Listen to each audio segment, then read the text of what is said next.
Abra a sua Bíblia, por favor, no livro de Provérbios, primeiramente, capítulo 15. Primeiro, vamos ler aqui Provérbios, no capítulo 15. Meu Senhor, seguro em ti, eis-me aqui, eis-me aqui, Tuas mãos me erguendo estão, com amor,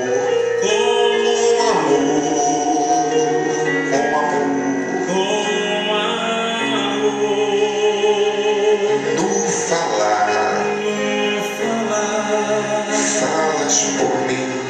falas por mim, no andar, andas por mim, no sorrir ou no chorar, meu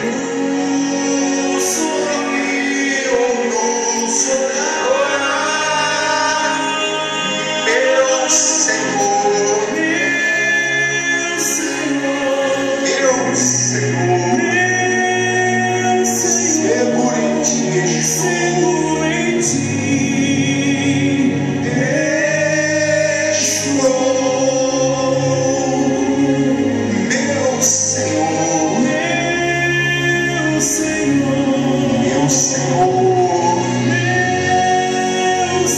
seguro em ti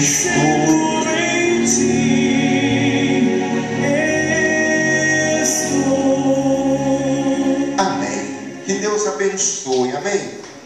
Em Deus nós estamos seguros. Diga graças a Deus. Acharam aí Provérbios, gente? Capítulo 15. Eu vou ler aqui o versículo 33, o último versículo, que diz que o temor do Senhor é a instrução do quê? Da sabedoria. Amém? E a humildade precede o quê? A honra. Olha aí, vou ler novamente. O temor do Senhor, aquele que tem temor a Deus, reverência, respeito, reconhecimento com Deus, é a instrução da sabedoria. Eu estava falando hoje pela manhã que quando a pessoa ela tem esse temor a Deus, ela obedece a Deus, ela considera, ela respeita esse Deus, ela demonstra que ela tem sabedoria. Ela está sendo instruída com sabedoria. E aqui ainda continua dizendo: e a humildade precede a honra. Quer dizer que a humildade ela vem antes do que? Da honra. Ela vem antes da honra. A pessoa não pode ser honrada sem que antes ela aprenda a ser o quê? Humilde. Você está entendendo sim ou não? Ela não pode, porque senão ela não vai ter uma base boa, ela não vai administrar bem. O orgulho, a arrogância, a soberba, a prepotência vai destruí-la. Então a Bíblia ensina que a humildade ela precisa vir antes da honra. E a instrução é motivo de sabedoria. A pessoa que segue uma instrução, e a instrução que eu digo quando ela vem de Deus, quando ela vem da palavra de Deus, isso demonstra sabedoria. Obedecer a uma instrução é sabedoria, ser sábio. Eu falava hoje de manhã, e é isso que eu quero que você leia comigo, lá no livro de Jonas. Abra lá na sua Bíblia, é no finalzinho do Antigo Testamento. Jonas, ele era um profeta. Jonas, ele era um homem de Deus, era um homem profeta, que conhecia a palavra de Deus, que tinha experiência com Deus, mas Jonas, embora ele tivesse conhecimento de Deus, um relacionamento com Deus, Jonas, ele estava um pouco distante de Deus. Por quê? Porque Jonas vai demonstrar aí na Bíblia, eu falava isso hoje pela manhã, algo que está acontecendo nos dias de hoje. Jonas é uma referência muito boa para o evangelho que nós vivemos hoje, melhor, para a geração que nós vivemos hoje. Por quê?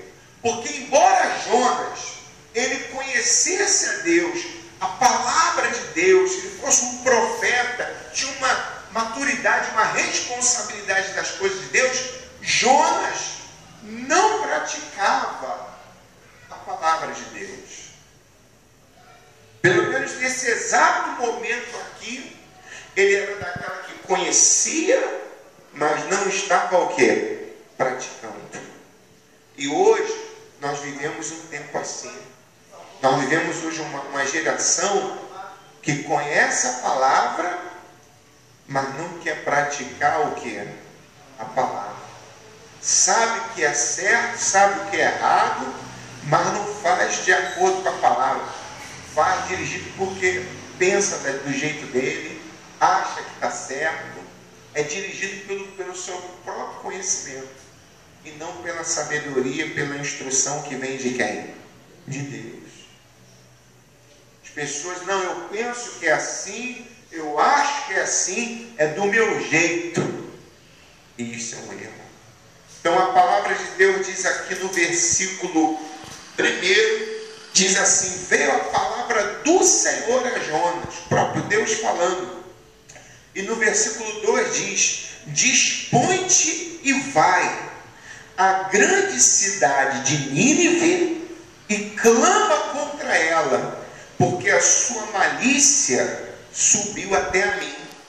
E no versículo 3 diz que Jonas se dispôs, mas aí diz o que é na sua Bíblia?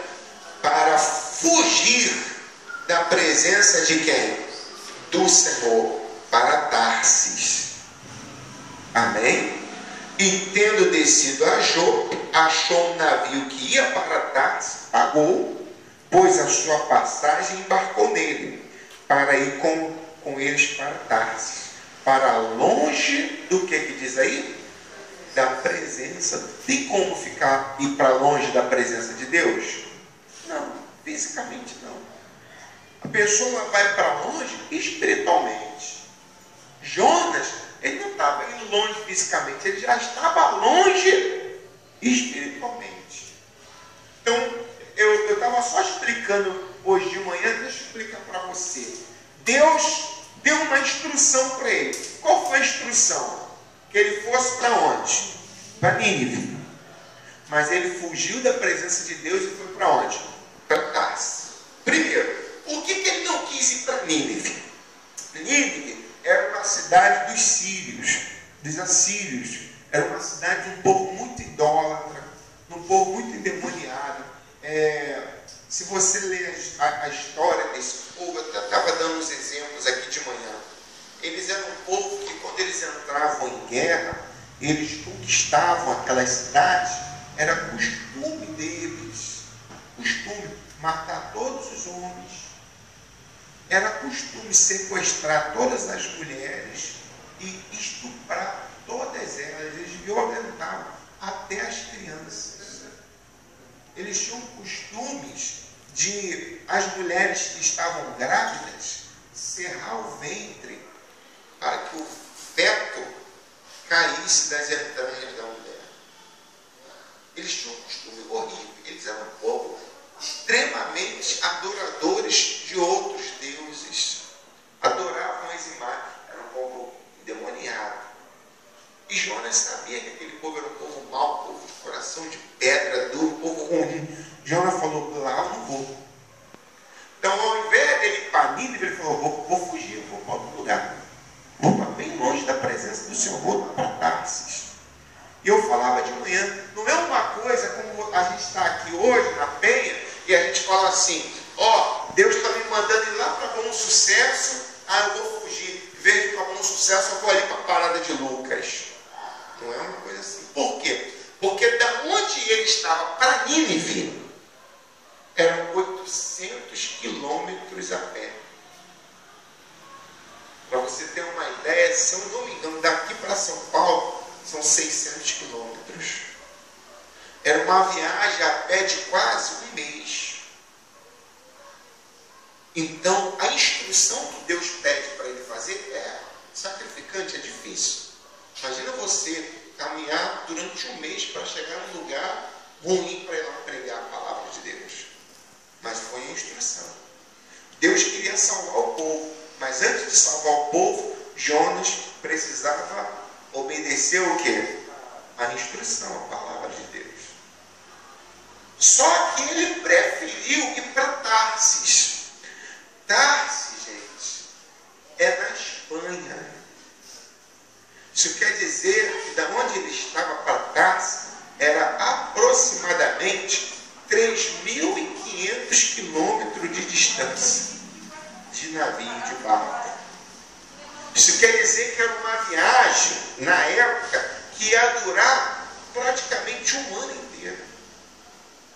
Mas por que ir para tão longe? Porque ele estava realmente decidido fugir da presença de quem? De Deus. Ele queria ir para o mais longe possível, como se pudesse.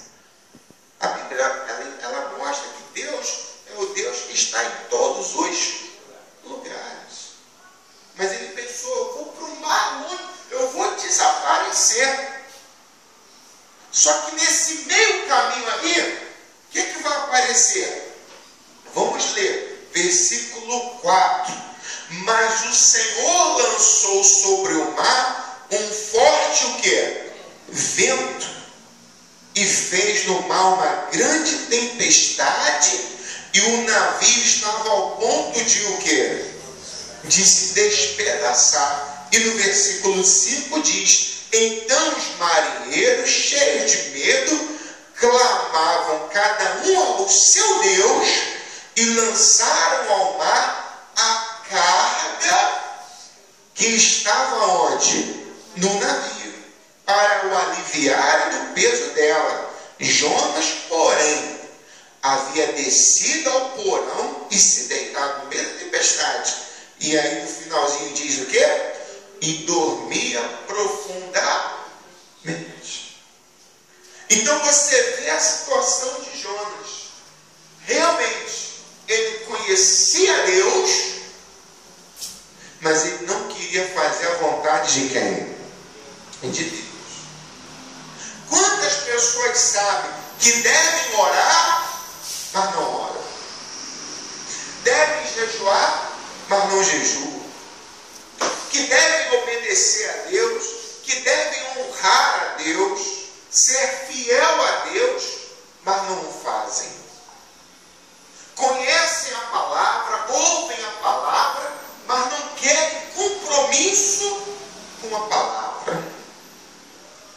Nós estamos vivendo uma geração que não quer fazer as coisas da maneira de Deus, quer fazer as coisas da maneira que pensam. É por isso que hoje você vê muitas igrejas que pregam a favor de que a pessoa faça tatuagens, coloque piercing, como nós falamos aí daquela cantora Perla, agora vai voltar a cantar funk. O pastor falou, pode voltar a cantar funk, não tem problema nenhum. Como é que pode? Uma mulher que se diz de Deus vai cantar funk. Mas eu vou cantar o amor. Mas e o ambiente? Como é que é o ambiente no baile funk? É horrível, é pesadíssimo. Eu detesto quando eu estou ali atendendo ou pegando uma oração e vem uma pessoa falar comigo fedendo a cigarro, com um bafo de cachaça. Eu já estou logo um passo para trás. Eu não, porque eu não gosto daquele cheiro. Agora imagina você estar num ambiente que está todo mundo fazendo isso. E não é só cigarro. Muitos estão usando maconha, estão drogados. É ou não é verdade? Essa é a situação. É um ambiente com uma pessoa de Deus? Não é um ambiente com uma pessoa de Deus. Mas o pastor foi falar e leva alegria. Não vai levar Jesus não, leva a tua alegria. Quer dizer, então às vezes, o pastor ele acaba sendo conivente com o erro daquela pessoa. Não estou dizendo que seja o caso dele, mas estou dizendo que muitos, eles acabam sendo coniventes com o erro daquela pessoa. Por quê? Porque se maltratar ela, vai perder o dízimo que ela dá, vai perder aquela oferta que ela dá. Imagina, você perder um cantor, uma cantora que tem um cachê alto, faz vários shows no final do mês, dá um dízimo alto, o pastor vai querer perder. Então, por causa da oferta do dízimo, ele é conivente com o erro daquela pessoa. Mas vai dar conta a quem? A Deus. Então, é o evangelho que a gente está vivendo hoje. Então, Jonas, não, conheço, mas não quero fugir. Só que no meio do caminho Deus criou uma tempestade. A tempestade, eu até falava de manhã, a tempestade não é que Deus mandou a tempestade, você não quer me obedecer, eu vou te matar. Não é isso. Deus permite, grava isso, Ele permite a tempestade para que nós venhamos despertar. Ele permite a tempestade justamente para que a pessoa desperte e fale, peraí, isso aqui está acontecendo na minha vida, tem algo errado. Eu preciso o quê? Mudar. Eu não estou mais seguindo a instrução de Deus. Eu estou seguindo a minha instrução.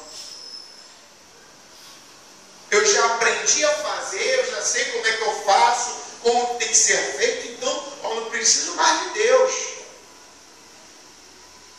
E é o que está acontecendo. Você está entendendo, senhor?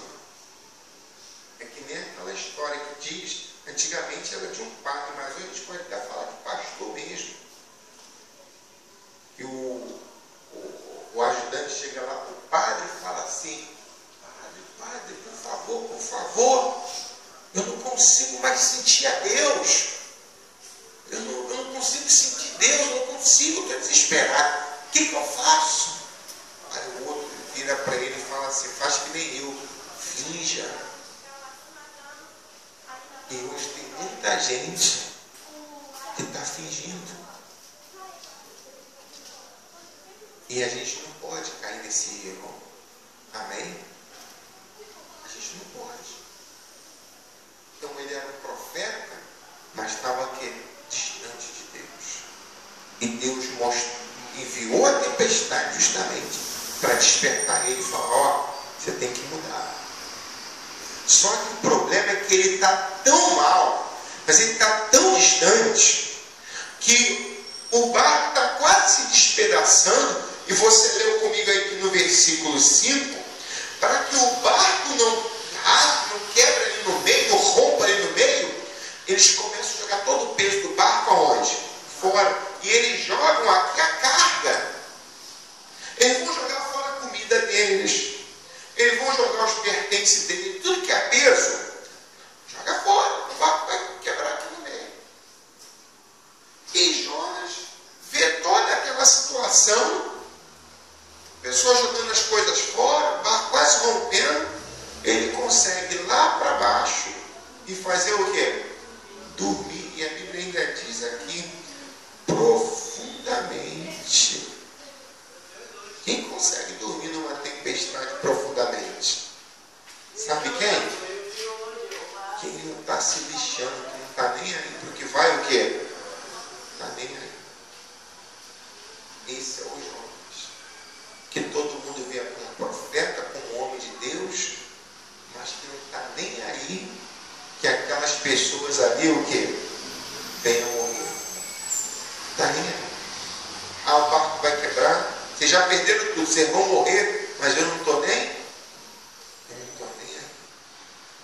E Tem crente assim hoje. Está na igreja, mas também não está nem aí.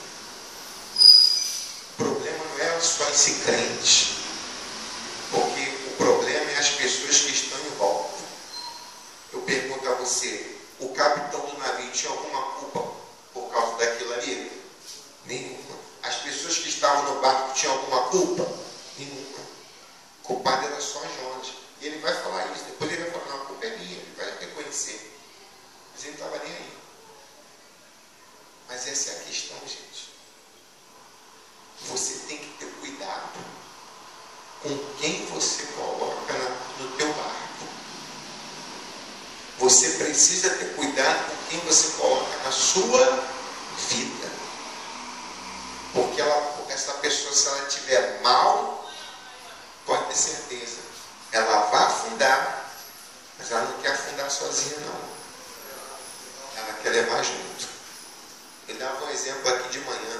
Eu lembro que quando eu estudava, eu passei uma época de estudar e eu não queria nada com estudo, só queria namorar. Só namorar, vamos namorar. Na escola eu namorava. Arrumava uma namorada aqui, outra ali, outra lá. O que acontecia? Eu não estava nem aí com as provas. Não estava nem aí com os testes. No final, minha nota vinha lá, 4, 5. O que eu fazia? Minha nota foi mal, foi ruim? Eu procurava na turma quem também tinha sido o quê? Ruim. Aí eu juntava com aquela pessoa, ó, essa professora aí, esse professor que não presta. É ou não é? Fica fazendo isso, mandando prova, que não sei o que, tentava botar a culpa nos outros. Mas eu que estava ruim, eu ficava junto de pessoas que também estavam ruins. Isso acontece. Tem gente na igreja que está mal com Deus e ela procura pessoas que também estão mal. Por quê? Porque ela procura pessoas para falar a mesma linguagem dela. Porque se eu tiro um 4 e eu vou lá, sento do lado de um nerdzinho, que toda a turma tem aqueles nerdzinhos, tem aqueles nerdzinhos, estuda muito, está sempre tendo 9, 10, não tem? E eu falo assim, pô, essa prova está difícil, o que é que ele vai falar para mim? Você que não estudou, tu não quer nada, pô. Mas eu não podia, eu tinha que procurar alguém que falasse a mesma linguagem. É o professor que é o problema, é o que ele passou e não ensinou direito. É assim. Então a pessoa que está mal, ela quer outra pessoa mal. Por quê? Porque quando ela falar mal de alguém, quando ela falar alguma palavra de derrota, a outra pessoa vai concordar com ela. Se ela sentar do lado de alguém que está cheio de Deus, cheio de fé, a pessoa vai repreender ela. Não, ela está amarrada, essa palavra que você está falando, isso é o diabo. Então não vai sentar do lado dessa gente. Ela vai procurar quem está mal. E esse é o Jonas. Que ele não está nem aí com as pessoas. Ele está dormindo profundamente. Ele está do jeito que o diabo gosta. Pessoas que estão na igreja, mas estão o quê? Estão dormindo. Estão ali. Ah, foi na igreja. Fui, aí como é que foi? Foi bom. Mas ele mesmo está distante, está nem aí. A igreja veio bastante gente, amém. Não veio ninguém, amém também. Ah, a palavra foi boa, amém. Foi ruim, amém também. Ah, todo mundo sorriu, amém. Todo mundo chorou, amém. Deu tudo certo, ah, deu tudo errado, amém. Não está aí. Não sente a dor das outras pessoas. Não sente a necessidade da outra pessoa. Não se preocupa com ninguém. Ele não está preocupado. Por quê? Porque ele está distante, está mal. Ele não quer mais seguir o quê? A instrução. Ele quer seguir o que ele acha, o que ele pensa. Então a gente tem que ter cuidado com quem a gente coloca na nossa vida. Você tem que ter cuidado com quem você conversa, com quem você fala no seu Facebook, no seu WhatsApp, com quem você conversa na igreja. Você tem que ter cuidado, é o tempo todo. Porque dependendo de quem você coloca do seu lado, aquela pessoa vai te empurrar para frente ou ela vai te empurrar para o abismo. E Jonas vai parar no abismo. E aqui diz no versículo 6, chegou-se a ele o mestre do navio e disse: que se passa contigo? Agarrado no sono, levanta-te, invoca o teu Deus. Talvez assim esse Deus se lembre de nós, para que não o quê? Está todo mundo invocando o seu Deus lá, orando, e o dono do navio, ora também teu Deus aí, meu irmão. E diziam uns aos outros: vinde e lancemos sorte, para que saibamos por causa de quem nos sobreveio este mal. E lançaram sortes, e a sorte caiu sobre quem? Jonas. Então lhe disseram: declara-nos agora. Olha aí quantas perguntas vão vir. Por causa de quem nos sobreveio este mal? Que ocupação é a tua? Da onde você vem? Qual é a tua terra? E de que povo és tu? Ele respondeu: eu sou hebreu, temo ao Senhor, o Deus do céu, que fez o mar e a terra. Então os homens ficaram possuídos de grande temor e disseram: que é isso que fizeste? Pois sabiam os homens que ele fugia da presença do Senhor, porque ele os havia declarado. Disseram: que faremos para que o mar se nos acalme? Porque o mar ia se tornando cada vez mais tempestuoso. Respondeu-lhes: tomai-me e lançai-me aonde? Ao mar, e o mar se aquietará, porque eu sei que diz aí na sua Bíblia? Por minha causa vos sobreveio essa grande tempestade. Quer dizer, isso tudo aí está acontecendo e a culpa é de quem? É minha. Vocês aí estão perdendo o teu barco, vocês aí perderam as cargas de vocês perderam tudo. E eu sei que isso tudo é minha culpa. Isso é tudo culpa minha. Você quer que isso acabe? Me joga lá no mar. Pode me jogar, porque eu sou culpado disso tudo. E os homens vão reconhecer. Cada um tinha o seu Deus. Cada um deles. Fica até imaginar. Cada um tinha um Deus deles. Mas eles viram que o verdadeiro Deus era o Deus de quem?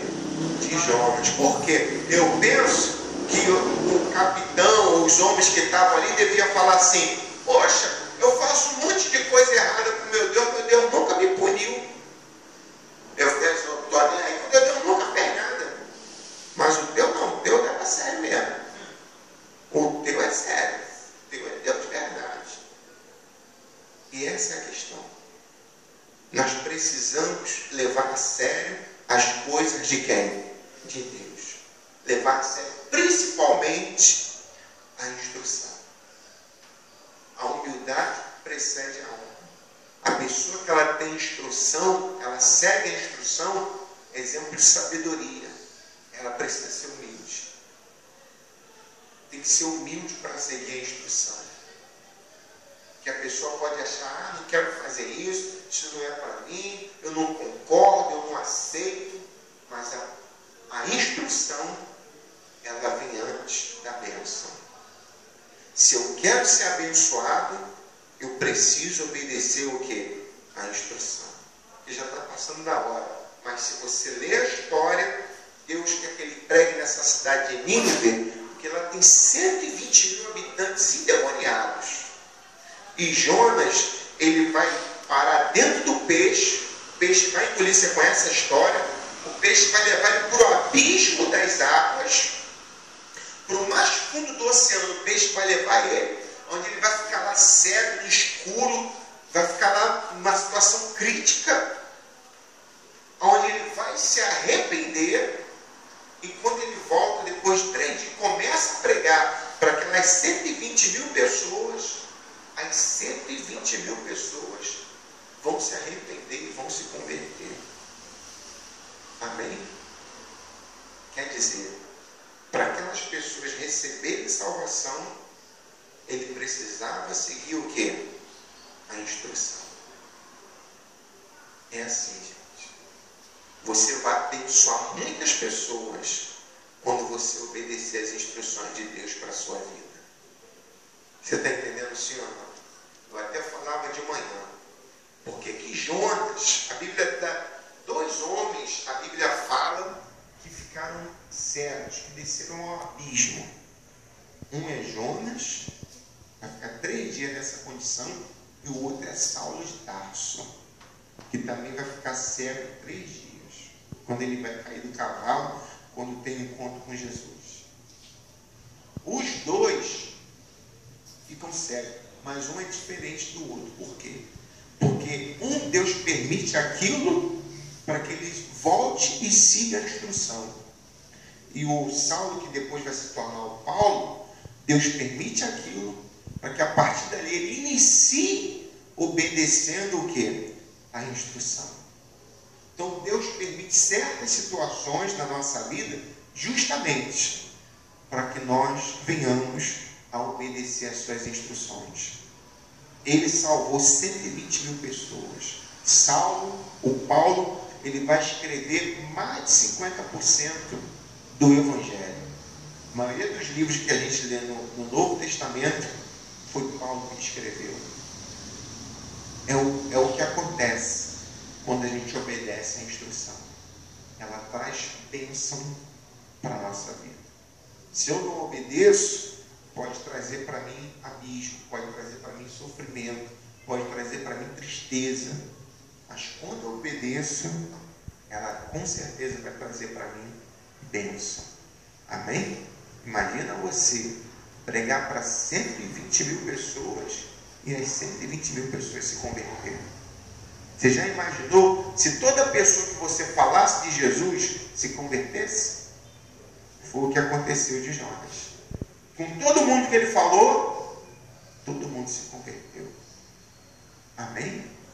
E se você ver, ele não ficou pregando lá para todo mundo não, conversando com um não. Ele falava só uma frase. Eu chamo ele de profeta de uma linha só. Ele só dizia assim, ó, se você não se converter, você vai morrer, tudo que vai acabar. Só isso. Isso aí vai ser destruído. Ou se converte ou morre. Em outras palavras, todo mundo ficou assim assustado, mas todo mundo se converteu. Amém? Segue a instrução, gente. Ela vai trazer bênção para a tua vida. É fácil? Não é fácil. É difícil. Mas quando Deus instrui você, é para te abençoar. Amém? Deus, ele instrui. Você sabe que ser fiel a Deus, você sabe que orar, você sabe que, mas às vezes Deus fala algo pessoal com você. Eu até falava hoje de manhã. Às vezes Deus cobra você, ó, você não tem horário de madrugada, vá orar. É Deus falando diretamente com você para te instruir. Ó, quanto tempo você não faz o jejum? Vai jejuar. Ó, você tem ido pouco à igreja, vai mais. O próprio Deus cobra a gente, fala conosco. E a gente precisa obedecer a instrução. Amém? Porque aquilo ali vai trazer bênção para a gente. Diga graças a Deus. Curva a sua cabeça. Deixa eu orar por você. Senhor, meu Deus e meu Pai, em nome do Senhor Jesus, que possamos, meu Pai, seguir as tuas instruções, Senhor, porque é ela que vai trazer bênção para a nossa vida. O diabo, meu Deus, ele quer nos enganar. Satanás quer nos iludir, quer que a gente vá para o outro lado, quer que a gente dê as costas para a tua instrução, Senhor. Satanás quer que a gente te desobedeça, mas ele está repreendido em nome do Senhor Jesus, meu Pai. Ó Deus, ensina-nos a te seguir fielmente, Senhor. Ensina-me, meu Pai, a ouvir a tua voz e a praticar a tua palavra. Eu não quero fazer parte de uma geração que ouve a tua palavra, mas que não pratica, Senhor. Que sabe o que é errado, mas não muda. Não, meu Deus, eu quero te agradar, Senhor. Então, em nome de Jesus, meu Deus, ajuda-nos, Senhor, para que possamos te agradar em espírito e em verdade, Senhor. Ó Deus, Jonas, ele fugiu da onde o Senhor queria que ele estivesse. E eu sei, meu Pai, que cada um de nós aqui, o Senhor separou um lugar para nos colocar. E aquele lugar, meu Pai, é um lugar que nós precisamos estar para produzir bênção na nossa vida. Ó Deus, nos ajuda a chegar aonde o Senhor quer que a gente chegue. Nos ajuda, Senhor. Leva-nos, meu Pai, aonde o Senhor quer que nós estejamos. Não permita que venhamos perder as oportunidades de bênção que o Senhor tem para nós. Por isso, em nome de Jesus, eu abençoo o teu povo, abençoo a tua igreja, na autoridade do teu nome, em nome de Jesus. E aqueles que concordam, digam assim seja, e digam graças a Deus, dê suas palmas para Jesus. Amém, amém.